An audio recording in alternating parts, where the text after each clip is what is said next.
coisas camaradas. Vamos Contigo, não? Meu caro, eu sou cada vez mais rápido. O problema é que fazemos tantas coisas maravilhosas que demora sempre muito tempo a explicar. Estávamos a falar precisamente disso. Uma apresentação inicial, uma coisa assim.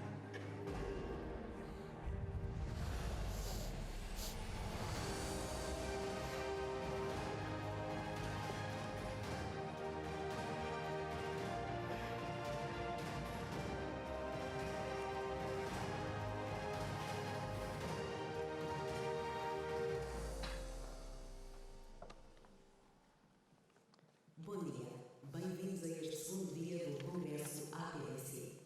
Começamos com um debate sobre inovação na administração pública. A vossa atenção para o moderador da sessão. Bom dia, obrigado por terem vindo, bem-vindos. Temos um painel inteiro dedicado à inovação na administração pública. Imagino que para aqueles que conhecem melhor a administração pública não seja necessariamente uma surpresa, mas nem sempre a administração pública e a inovação se conjugam. Eu espero que este painel, no seu final, consiga ter convencido toda a gente, mesmo os mais descrentes, de que é realmente assim e de que a inovação pública é uma via de transformação do Estado português neste momento. Eu iria apresentar os participantes do painel. Eu começo por me auto-apresentar a mim, chamo Bruno Monteiro, sou neste momento coordenador do Laboratório de Experimentação da Administração Pública, uma unidade orgânica da Agência de Modernização Administrativa, que foi inicialmente incubado pelo Gabinete da Sra. Ministra da Presidência da Modernização Administrativa, como calculam. E neste momento, além de inúmeros projetos inovadores, temos algumas parcerias com os colegas que estão nesta sessão precisamente. Para começar a apresentar, a partir de quem está mais longe de mim, fisicamente pelo menos, o Francisco Lima, que é Presidente do Instituto Nacional de Estatística. Poderão depois confirmar os currículos longos e bem documentados de todos os participantes, mas entre outras coisas é um grande especialista em econometria e economia e, portanto, inúmeras ocupações académicas, além, obviamente, do trabalho que tem desenvolvido no âmbito da estatística em Portugal. Logo a seguir, o Gonçalo Caseiro, que é Presidente da Imprensa Nacional Casa da Moeda, que, entre outras coisas, irá, espero eu, poder demonstrar porque é que a Imprensa Nacional Casa da Moeda tem uma vocação especialmente marcada na inovação e na incorporação da ciência no desenvolvimento de projetos inovadores para o Estado. Henrique Martins, no centro. Agradeço a presença do Presidente do Conselho de Administração dos Serviços Partilhados do Ministério da Saúde, formação em Medicina, portanto temos um painel bastante diverso do ponto de vista das retaguardas académicas, uma longa formação não só na sua área, mas também em gestão de saúde. Vamos identificar vamos autonomizar essa competência.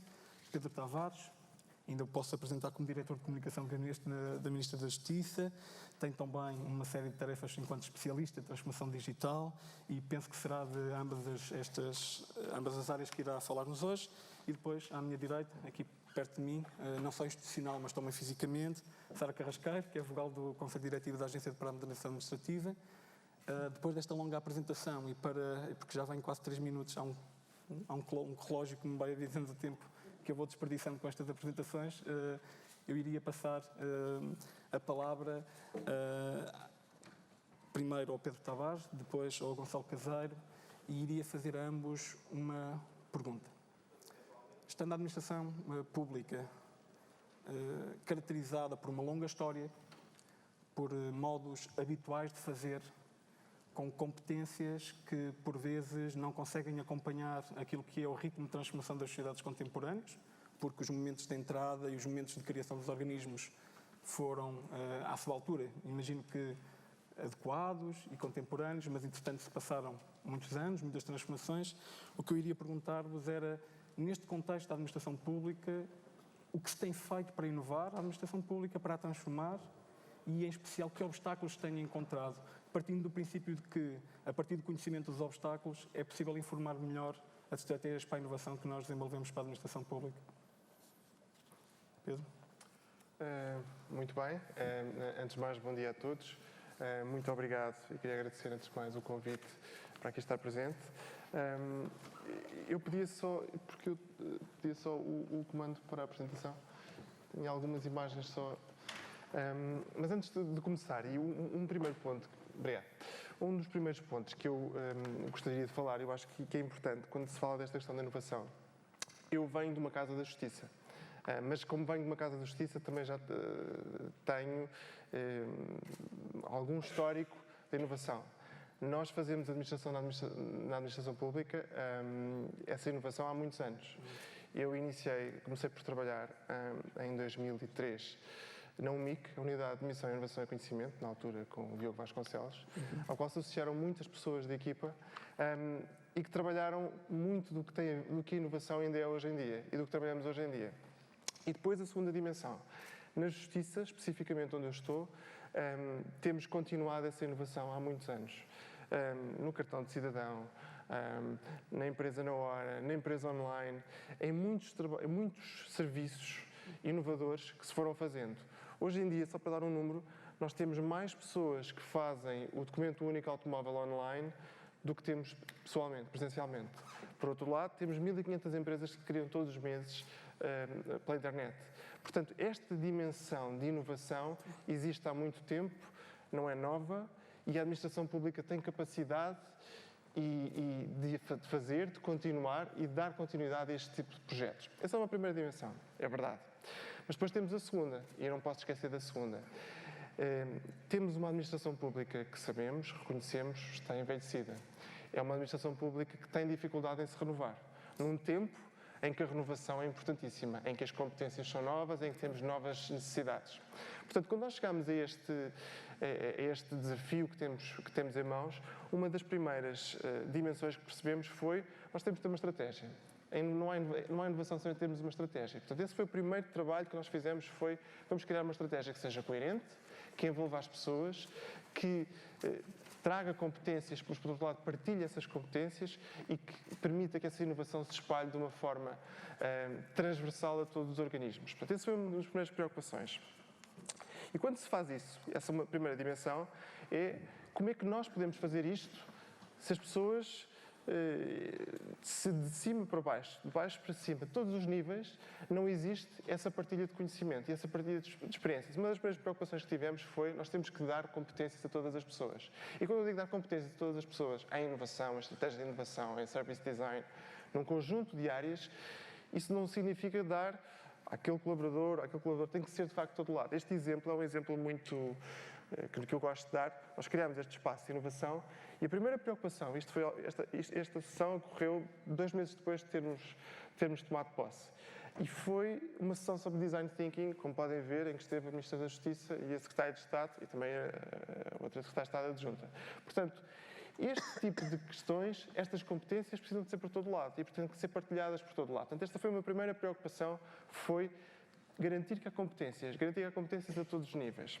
Depois, a segunda preocupação que nós tivemos foi esta questão, por outro lado, de nós conseguirmos, nos nossos projetos, da forma como nós trabalhamos, da forma como nós criamos, espalhar este tipo de práticas, metodologias. Portanto, nós inicialmente começámos logo por trabalhar, na altura ainda com o gabinete da Sra. Ministra da Presidência, quando o LabX ainda estava em criação, e o que fizemos foi falarmos com universidades, fomos falar com universidades, centros de investigação, trabalhámos, por exemplo, em Analytics para perceber dados de procura. Na internet, hoje em dia, os dados, a informação existe e, portanto, está lá. Nós temos que ir à procura desses dados e poder interpretar esses dados e essa informação. E, portanto, fizemos esse trabalho muito próximo.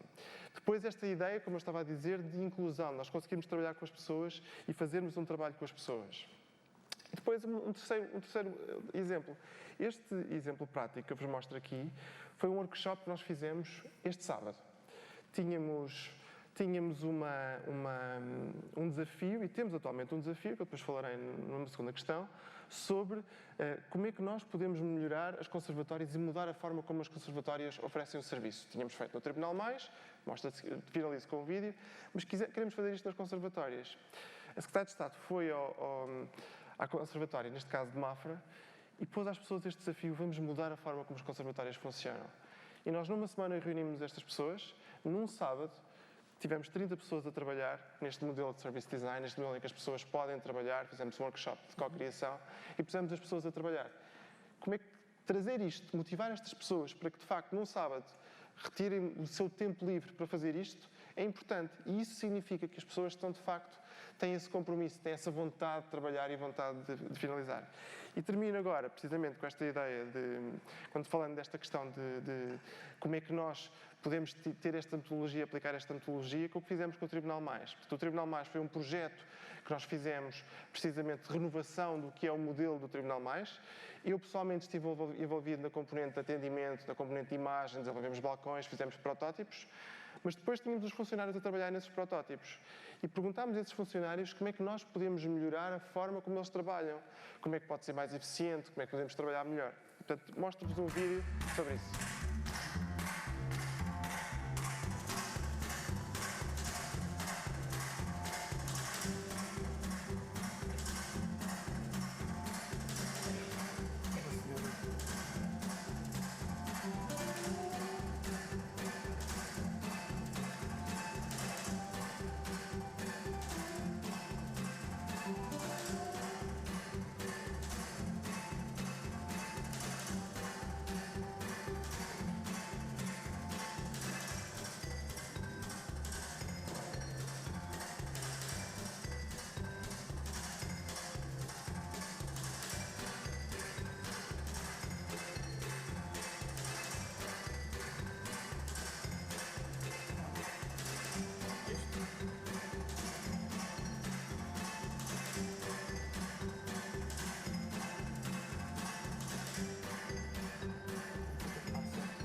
Eu vou avançar, peço desculpa, não vou perder mais tempo, mas só para dizer que esta é uma forma, de facto, das pessoas se sentirem envolvidas. É uma forma das pessoas perceberem que nós podemos trabalhar com elas e isso cria uma relação muito diferente.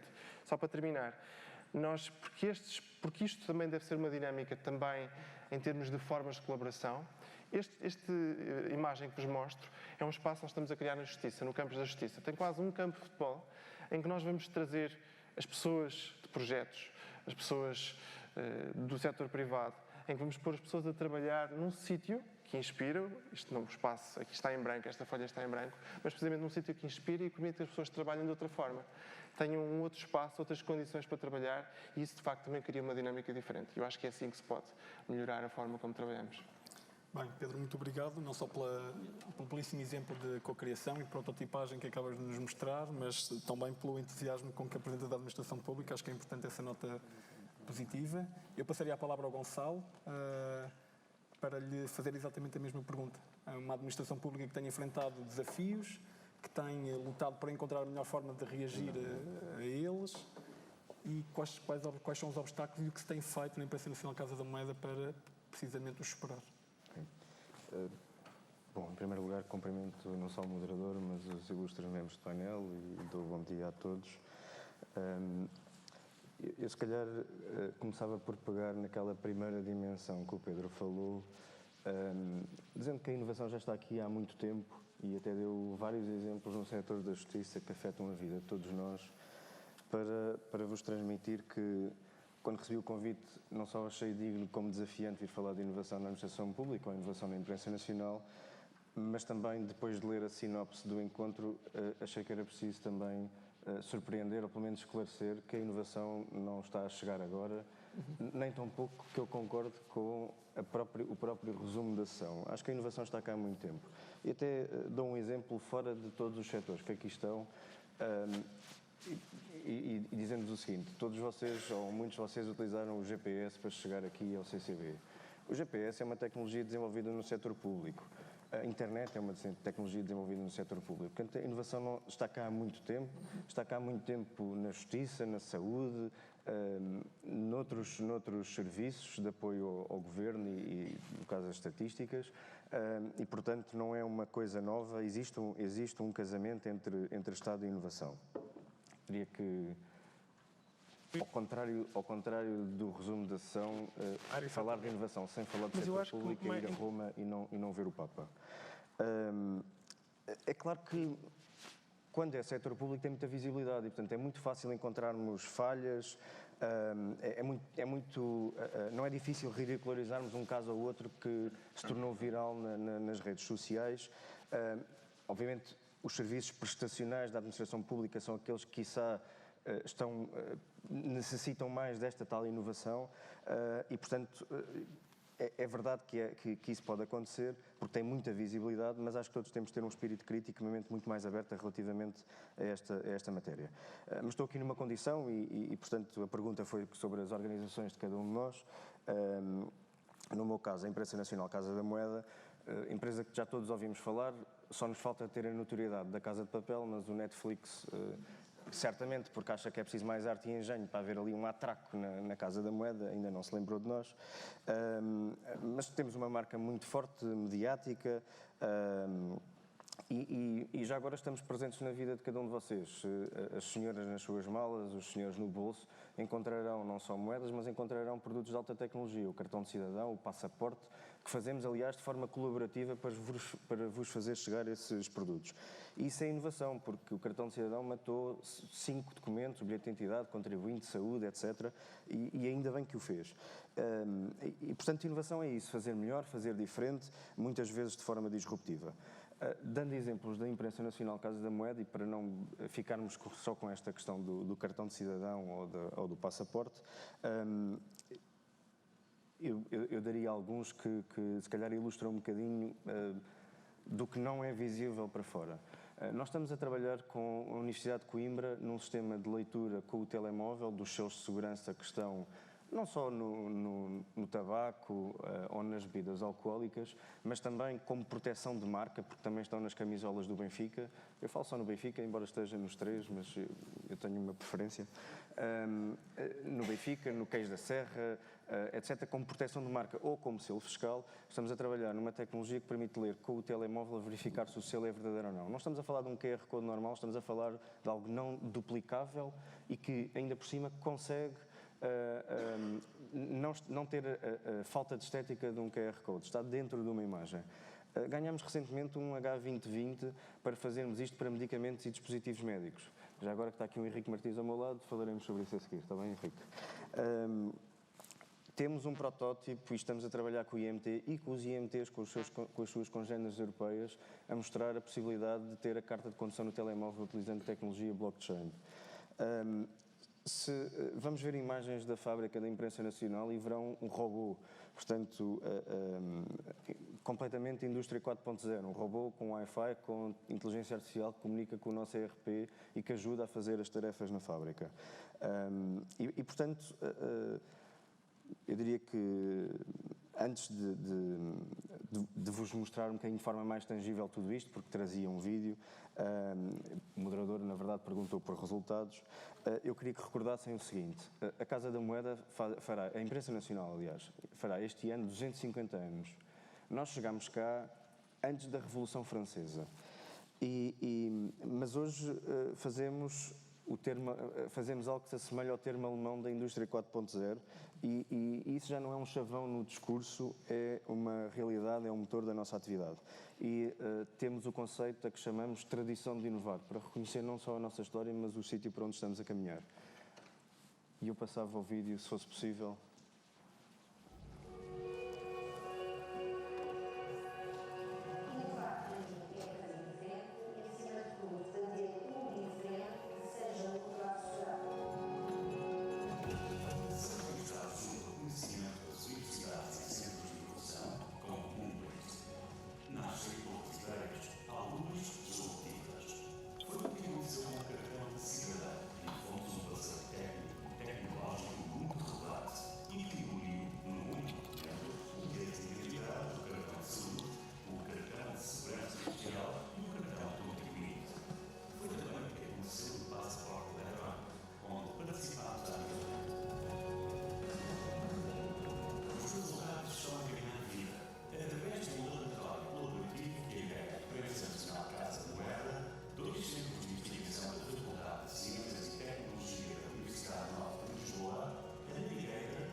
este mote da tradição de inovar.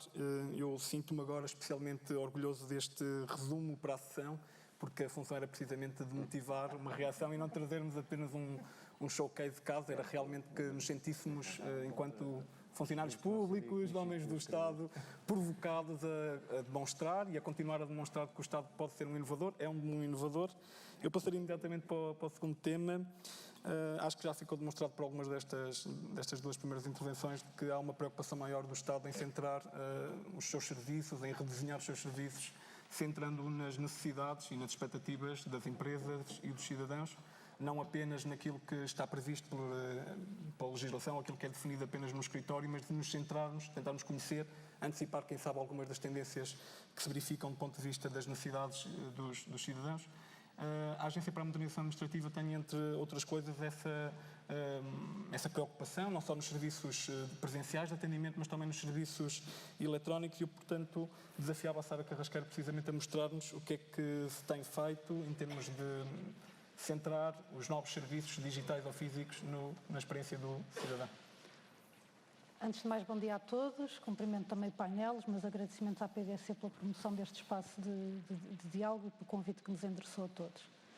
Bem, eu penso que o tema da centralidade no cidadão e nas empresas, no fundo nos clientes da administração pública, se pode atacar ou se pode dividir em dois aspectos.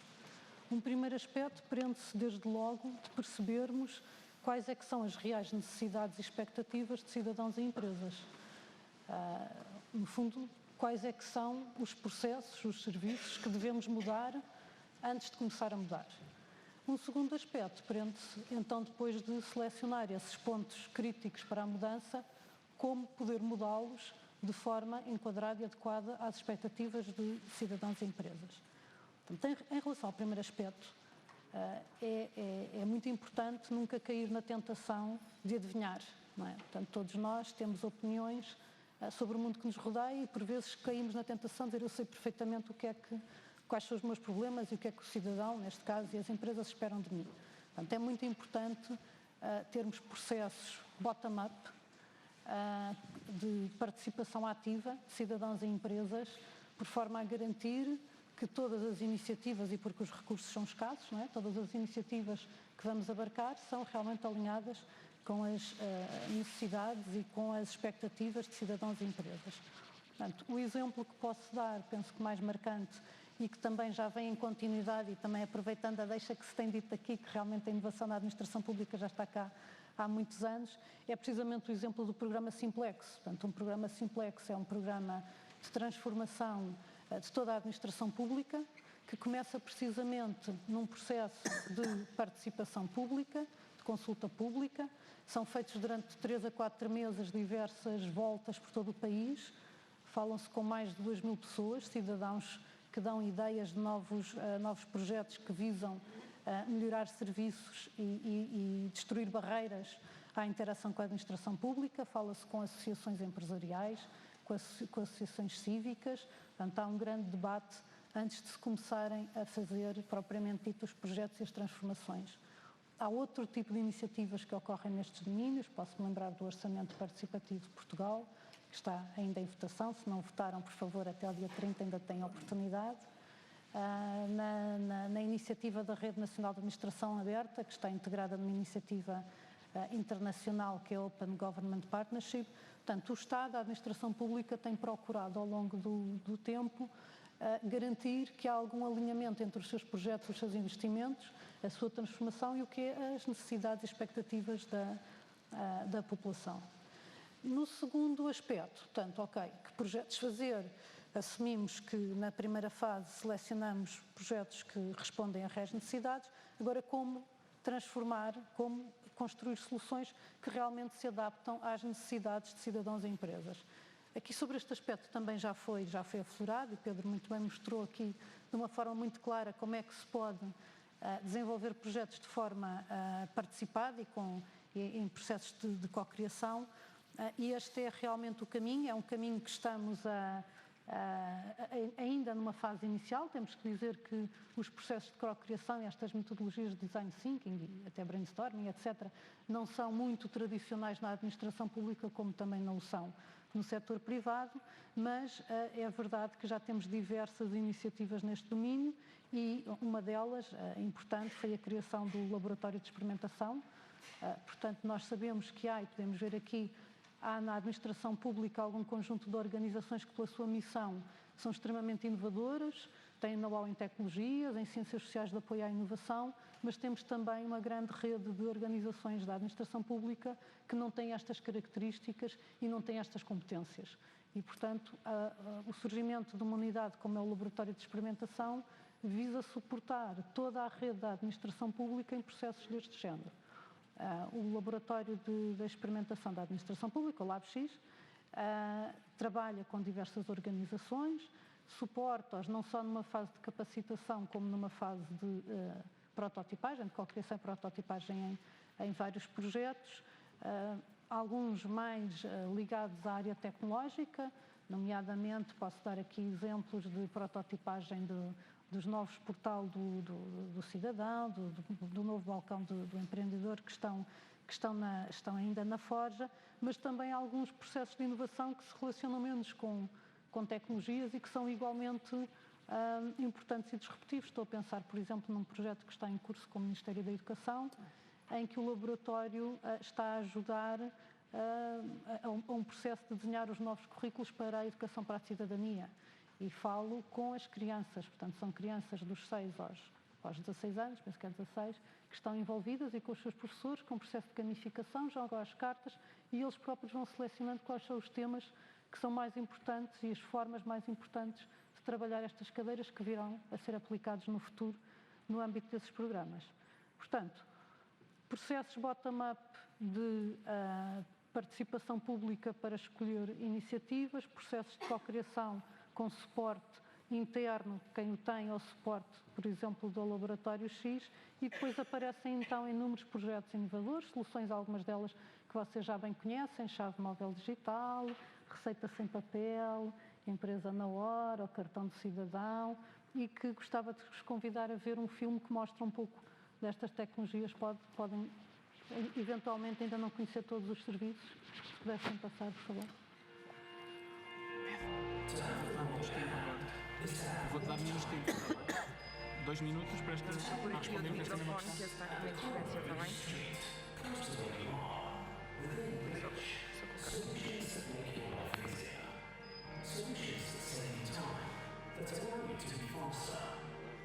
É isto feito. Deixa eu pôr aqui para trás. Está ficar bem?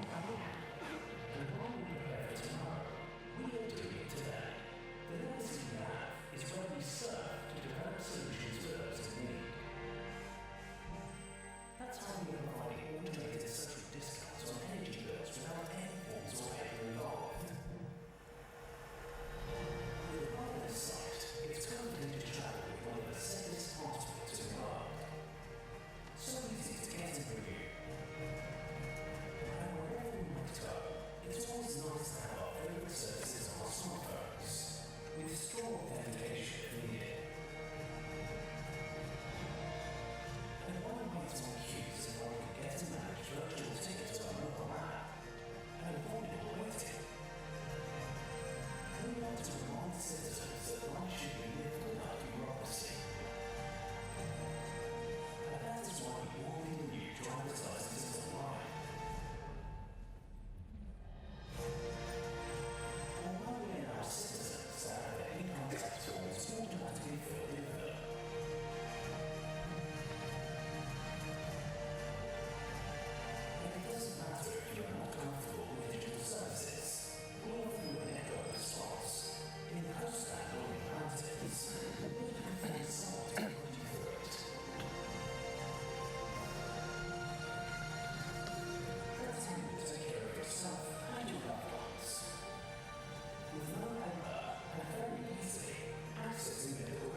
obrigado, Sara.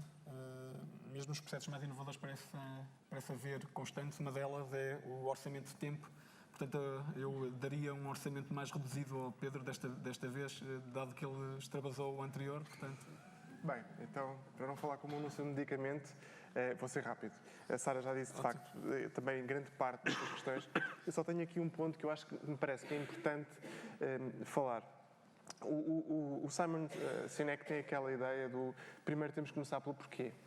E pensando um bocadinho na administração pública, um dos primeiros pontos que me parece é nós temos que pensar também porquê é que fazemos isto? Porquê é que fazemos inovação na administração pública? Porquê é que queremos criar portais?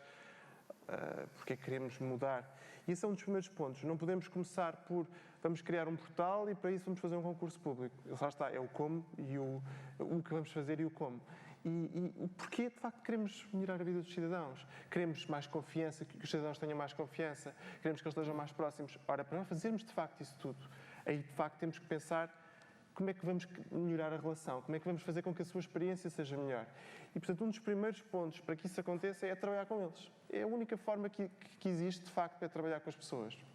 Portanto, esse é um dos pontos. Nós temos procurado, nos projetos em que temos trabalhado, feito isso. Fizemos isso no portal da Justiça, o justiça.gov.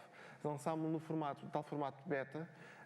É difícil na administração pública trabalhar assim. Nós gostaríamos de ter mais ritmo, fazer as 55 milhões de atualizações que a Amazon faz durante um ano. Gostávamos de poder fazer isso. Não conseguimos fazer, se calhar, esse número, mas conseguimos que esse espírito se mantenha. Para quê? Que as pessoas utilizem os serviços. Quando lançámos o registro criminal, 1,5% das pessoas concluía o serviço.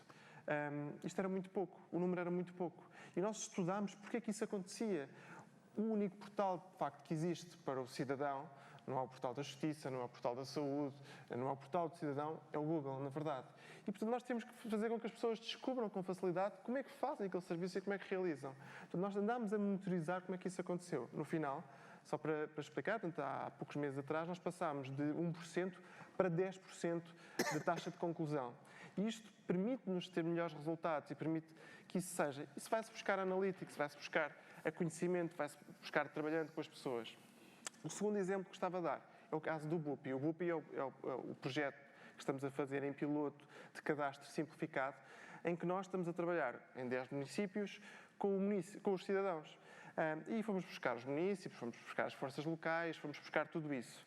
Mas para que um projeto destes funcione, e que estamos a fazer uma lógica diferente, ou seja, em vez de ser o Estado que faz o registro, a identificação dos terrenos dos cidadãos, não, o cidadão que faz isso. Ora, para que isso aconteça, e com uma população, em muitos casos, muito envelhecida, o que fizemos foi, vamos nós, com carrinhas móveis, fazer com que as pessoas em lares, em igrejas, em juntas de freguesia, etc., vamos falar com as pessoas e pedir às pessoas para identificarem no mapa, num Google Earth, o seu território. Ora, isto faz-se trabalhando com as pessoas, ensinando como é que funciona, de uma forma mais próxima, mais inclusiva e trabalhando melhor, esclarecendo melhor. Eu acho que é preciso, nós de facto, o primeiro ponto é nós descobrirmos o porquê que fazemos isto.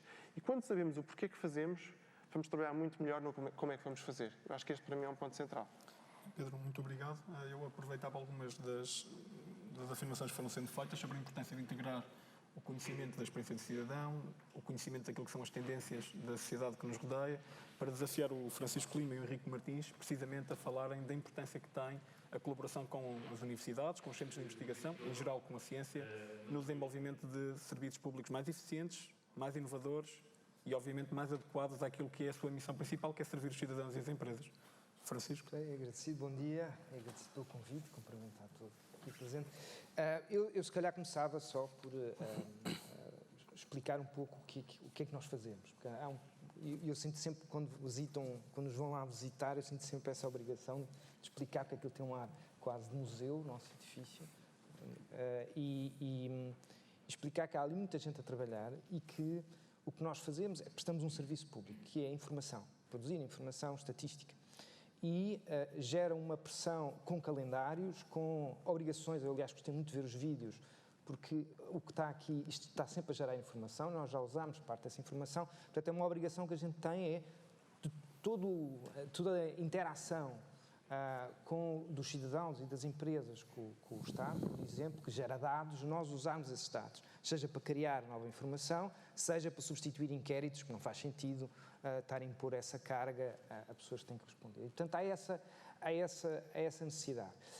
O que é que acontece? É preciso ter quase um estado permanente de inovação, ter as pessoas atentas a novas formas de extrair informação, a novas formas de organizar os sistemas de informação, a novas metodologias, a todo o processo de recolha, validação dos dados e depois a própria fase de análise, em que eu tenho lá gente que sabe analisar desde a cultura do tomate, e tenho outros que sabem analisar o mercado de trabalho, o PIB e tudo mais. Há uma coisa, aliás, é fascinante quando eu vejo numa das nossas publicações, os solos estão a ficar encharcados. Eu fico sempre na dúvida como é que nós conseguimos, mas é fácil, tem lá gente que percebe isso, e portanto o que é exigente e o que o INE tem feito ao longo dos anos é ter uma das formas tem sido uma grande proximidade com a universidade. Não só parte dos presidentes foram, que é o meu caso, que vieram da universidade, como nós temos bastantes profissionais que têm o seu doutoramento, que dão aulas, então há essa proximidade.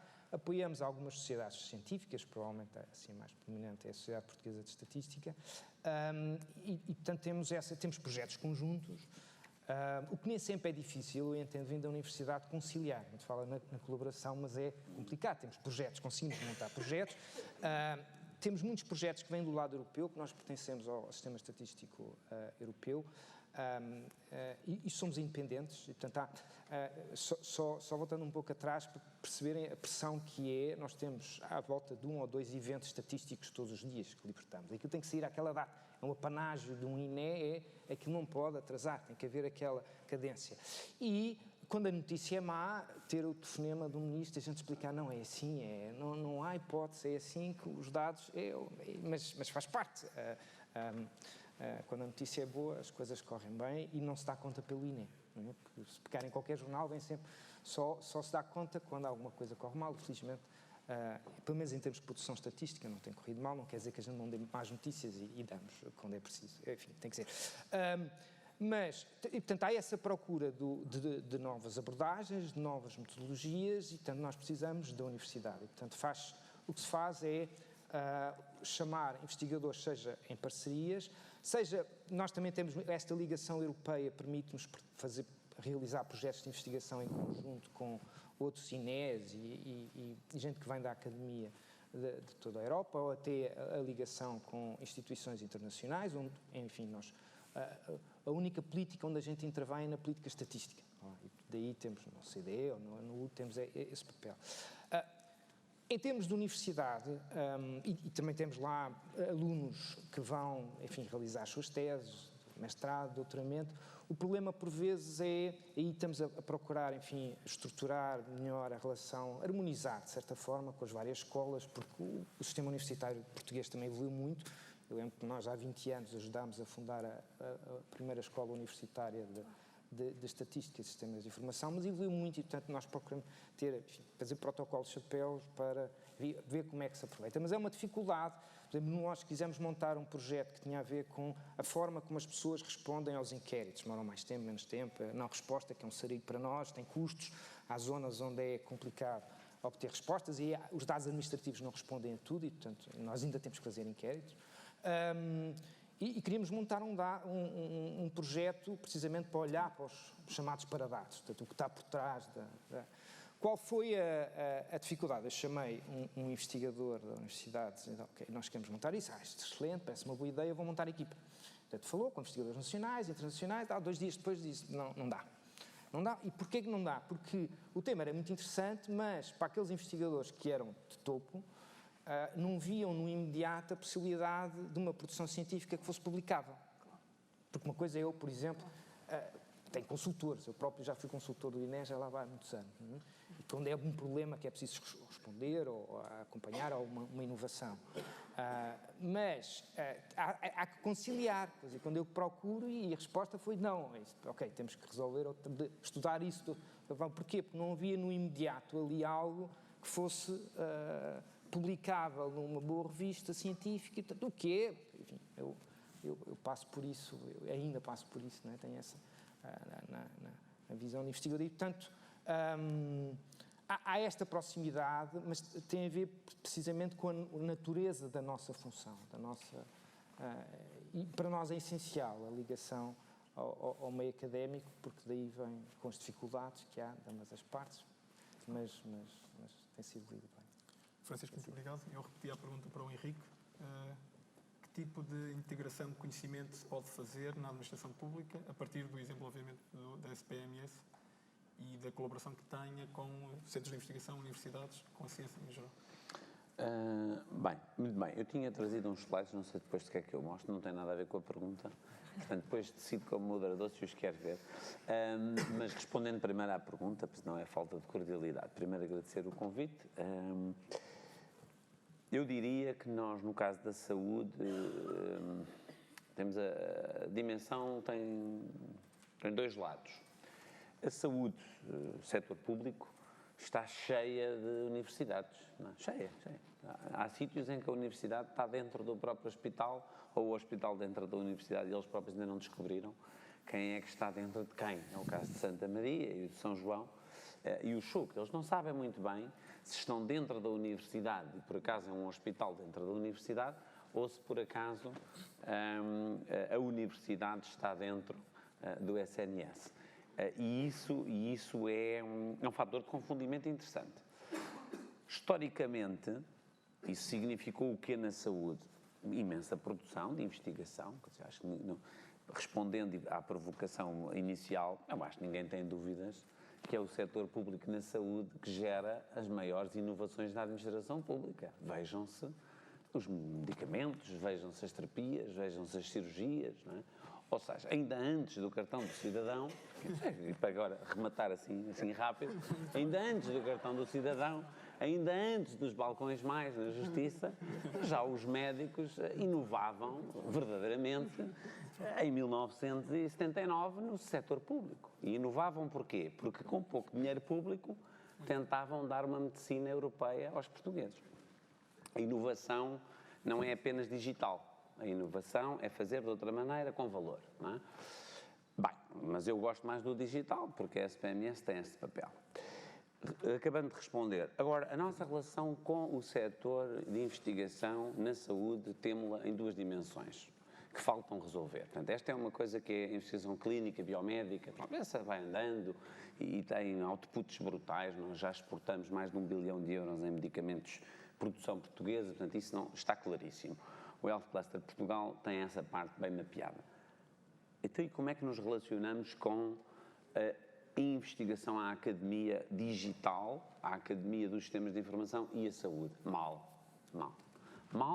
Porque dos poucos, por exemplo, funcionários da SPMS que vão dando umas aulas ou andam lá, de vez em quando raptam-nos para outro sítio qualquer, porque eles ficam tão bons, que vão logo para outro sítio qualquer. Portanto, é difícil manter nos quadros tecnológicos da saúde pessoas com grande know-how académico e de investigação. Esse é um primeiro desafio. O segundo é dar resposta a pedidos que são crescentes e muito interessantes de dados para suportar a investigação. Nós temos hoje pessoas que nos mandam um e-mail a dizer: posso ter acesso aos milhões de receitas para fazer investigação de ponta na área do medicamento. Temos agora um projeto em conjunto na área dos projetos da inteligência artificial, agora lançada começou em maio, exatamente para ver a questão das resistências dos antibióticos. Qual é que é o nosso desafio? É que nós estamos a tentar dar resposta com os sistemas àquilo que eu chamo o pão com manteiga, ou seja, o hospital abre, fecha, as consultas correm bem, os blocos operatórios, as pessoas quando vão operar, a pessoa tem lá um software e não uma folha de papel a dizer qual é a perna para operar, e essa é de facto a nossa matriz e a nossa prioridade. E, portanto, sobra muito pouco tempo e muito poucos recursos para pegar no ouro digital que nós já temos e o dar aos académicos que de facto podiam com ele dar um salto brutal na investigação. Portanto, esse é um dos nossos grandes desafios. Henrique, muito obrigado. A aritmética diz-nos que nós temos menos de 4 minutos para cada um agora nestas últimas rondas de perguntas. A penúltima pergunta tem muito que ver com a necessidade de pensar a inovação não só nos serviços prestados pelo Estado aos cidadãos e às empresas, mas inclusive na colaboração que internamente a administração pública é capaz de desenvolver na articulação entre diferentes entidades, na interoperabilidade entre diferentes serviços. Portanto, se quisermos colocar isto de outro ponto de vista, derrubar silos e a derrubar barreiras que existam entre procedimentos, linguagens, lógicas administrativas no interior da própria administração pública. Aproveitando o facto de termos representantes de entidades que, por definição, trabalham precisamente estas áreas e, se calhar, porque o Henrique me parecia bem lançado nessa matéria, eu perguntava-lhe o que é que os serviços partilhados do Ministério da Saúde têm conseguido desenvolver, que desafios também já agora têm enfrentado, no sentido de articular internamente as diferentes entidades da administração pública que caem sob, digamos assim, esse valsado. Muito bem, então de forma muito rápida, não é? Porque não tem muito tempo, eu devo ter andado a olhar para os meus slides, porque os primeiros são exatamente sobre isso, ou seja, nós temos uma estratégia nacional para o ecossistema de sistemas de informação, é a primeira vez que a estratégia de sistemas de informação da saúde é pública, foi escrita e publicada em resolução do Conselho de Ministros em 2016. E porquê é que na saúde isto é particularmente importante? Porque a saúde, ao contrário de outros ministérios, tem mais de 70 entidades autónomas, entre empresas públicas e institutos públicos.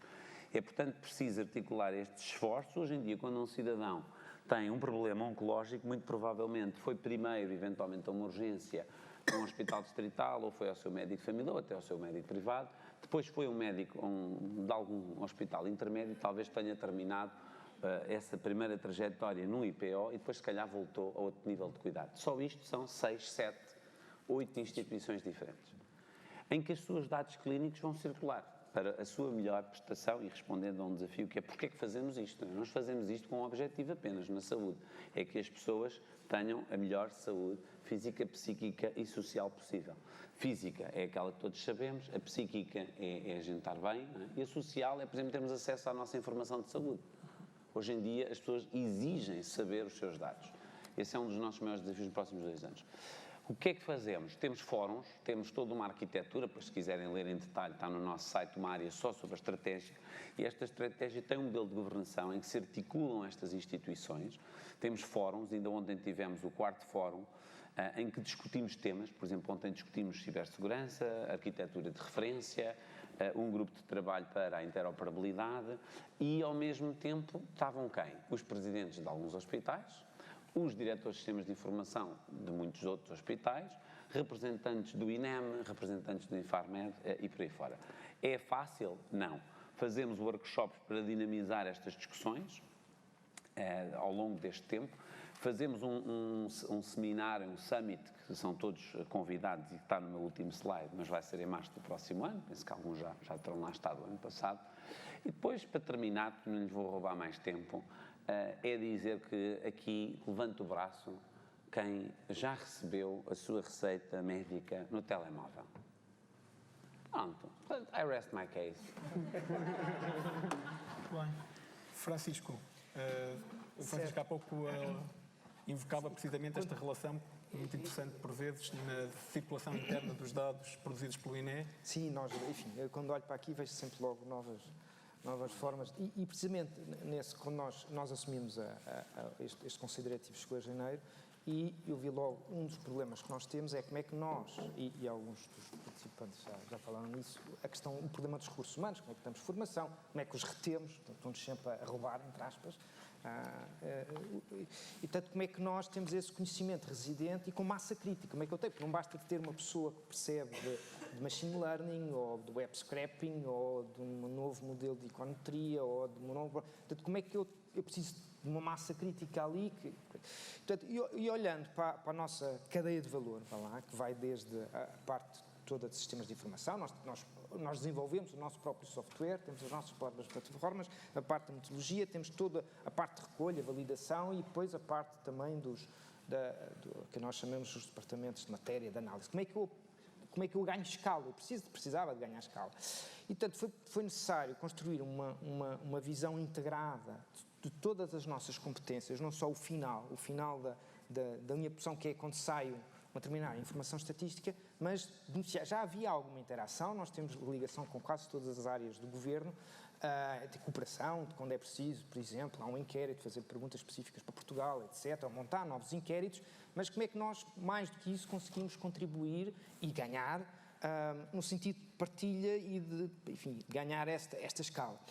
E qual foi o passo? Foi precisamente pensar numa forma integrada, tentar pensar numa infraestrutura integrada de dados que desse, que aproveitasse isto, para eu ter massa para poder aproveitar quando novos usos para os dados, porque é uma exigência, nós temos que ter melhores estatísticas, mais rápidas, chegar mais rapidamente ao cidadão e com isso ajudar a administração pública, a academia, claro, e o cidadão nas suas decisões e as empresas nas suas decisões do dia-a-dia. E, portanto, o que nós estamos nesse processo que é preciso reforçar a nossa infraestrutura tecnológica, reforçar os recursos humanos, mas é para fazer mais.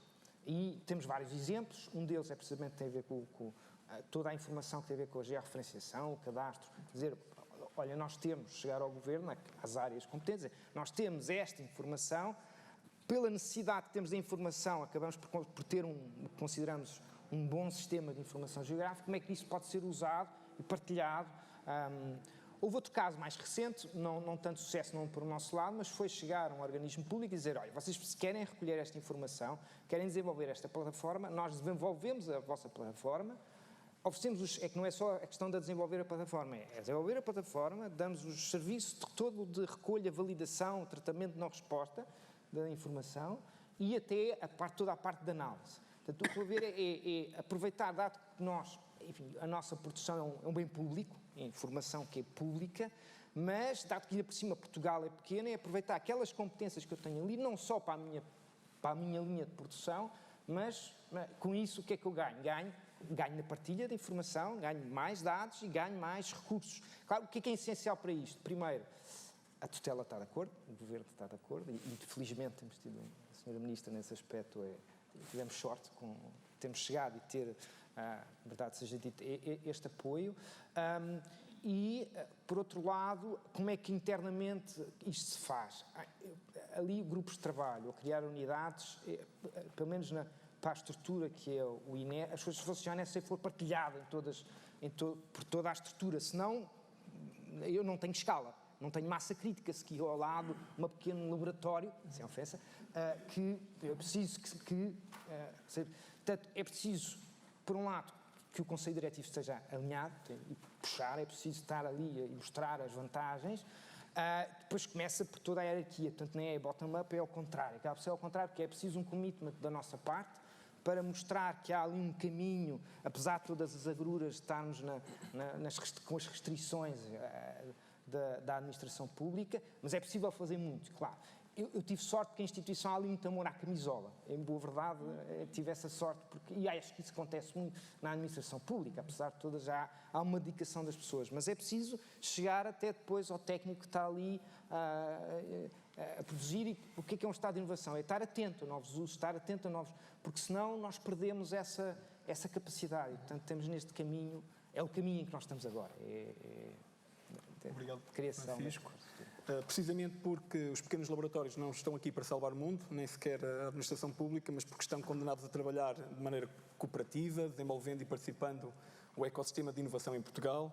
Eu acabaria por terminar esta sessão fazendo precisamente essa pergunta: que colaborações têm sido possível, ou qual é a relevância de estabelecer colaborações com organizações empresariais, com organizações académicas e de investigação científica, com organizações da sociedade civil, ou como aquelas, por exemplo, como a PDC, que se movem precisamente entre áreas distintas de participação, uma mais ligada ao universo empresarial, outra mais ligada à sociedade civil.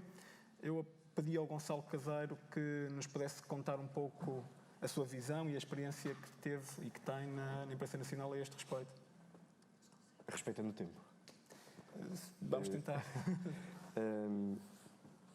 Bom, o nosso país não tem recursos naturais, não é? Portanto, sendo certo que temos o turismo e tal, o que nós temos muito é um capital humano fantástico que sai das nossas universidades. Portanto, temos que viver dessas ideias e, portanto, dessa colaboração entre o setor público e o setor privado. O empreendedorismo está muito na moda e esperemos que com bons resultados, e o setor e a parte académica, não é? Portanto, temos que fazer esse triângulo. E acho que isso é fundamental não só para cada um de nós, mas também para cada um de nós no sentido das instituições que aqui representam, mas também para o país. Eu diria que é preciso criarmos espaços próprios de inovação e de liberdade, com boas políticas de retenção do talento, e não posso deixar de sublinhar aquilo que o Henrique já disse. E há coisas a ultrapassar para isso ser possível. Nem só códigos de contratos públicos precisa de dar esse incentivo também a essa abordagem nesse triângulo e dando incentivos também a essa inovação. E depois, aquilo que também estava a dizer, trabalhar essa motivação do vestir da camisola das pessoas, valorizar isso no discurso político também, valorizar essa motivação que os nossos trabalhadores sentem todos os dias. Eu não tomo mais tempo. O triângulo é importante e acho que todos percebemos isso e, portanto, não tomo mais tempo do que isto. Obrigado, Gonçalo. Passava a palavra à Sara, que desafiava precisamente a falar do mesmo tema.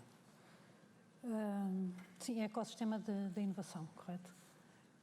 O ecossistema é uma palavra que eu gosto bastante, é uma palavra que nos reporta, não é? É um contexto interno e externo, não é? Com grande abrangência, é um conceito holístico. Nós queremos realmente incentivar um ecossistema da inovação na administração pública, para dentro da administração pública, com os funcionários públicos, com os recursos públicos, mas também com o conceito da administração sincera, não é? Com a sociedade, as empresas.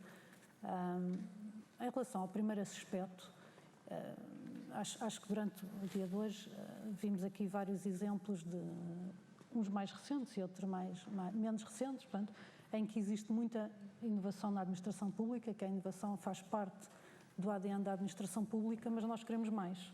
No fundo, o que nós queremos é que a inovação seja o novo normal de cada um dos funcionários públicos e de cada um dos organismos públicos.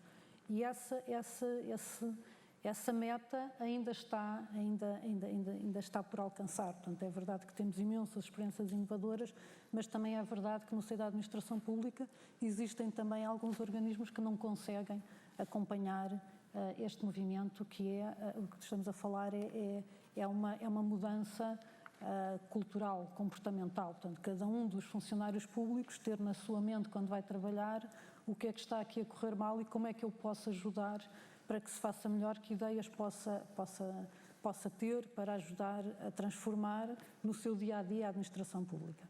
E, portanto, eu penso que a inovação na administração pública, para ganhar esta abrangência, necessita capilaridade.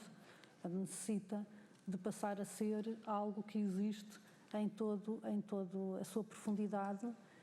Necessita também de liderança, não é? Porque só é possível haver estes espaços se houver lideranças que entendam a importância deste tipo de atuação, e necessita, obviamente, também de alguma capacitação, de alguns skills, não é?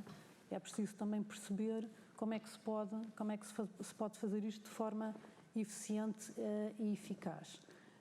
A inovação não se decreta, não é? Não é possível dizer às pessoas, olha, a partir de agora, quando fores para o trabalho, tens que pensar todos os dias como é que vais passar a inovar e contribuir para uma administração pública mais inovadora.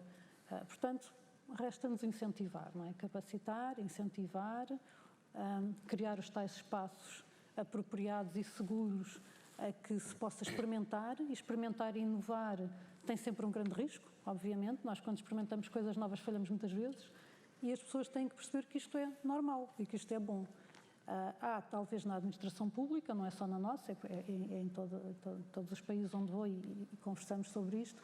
A administração pública, por vezes, é um pouco avessa ao risco, não é? Não quer falhar, não quer contribuir para algum desperdício público. E, portanto, há aqui algum trabalho também de mainstream a fazer dentro da administração pública para mudar comportamentos. Chamava um bocadinho em linha com isto que tenho estado a dizer. Neste momento estamos com um sistema lançado recentemente, um sistema de incentivos à inovação pública, que toca precisamente nestes 3 vetores. O vetor da capacitação, portanto vão ser promovidas diversas ações de formação, ações de cocriação para os funcionários públicos, também iniciativas de experimentação, vão ser suportados pilotos de experimentação e ajudados as diversas áreas da administração pública nesta fase, e depois o reconhecimento público, que ajuda depois à realimentação positiva neste aspecto. Em relação e terminando, que sei que estamos no tempo, em relação depois ao contexto externo, obviamente que isto não se faz sozinho.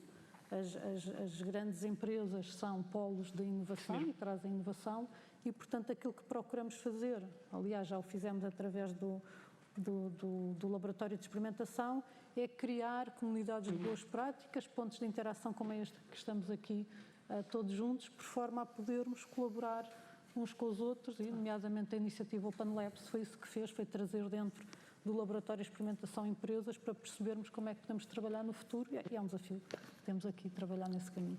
Obrigado, Sara. Aproveitava para agradecer a todos os participantes, cumpriram exemplarmente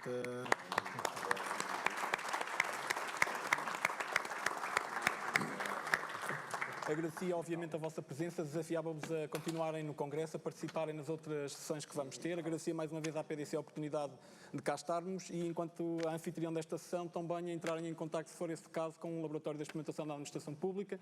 Estamos ansiosos, obviamente, pela discussão e por participarem em mais fóruns como este, onde podemos, de facto, trocar experiências de maneira focada na inovação. Obrigado e bom dia.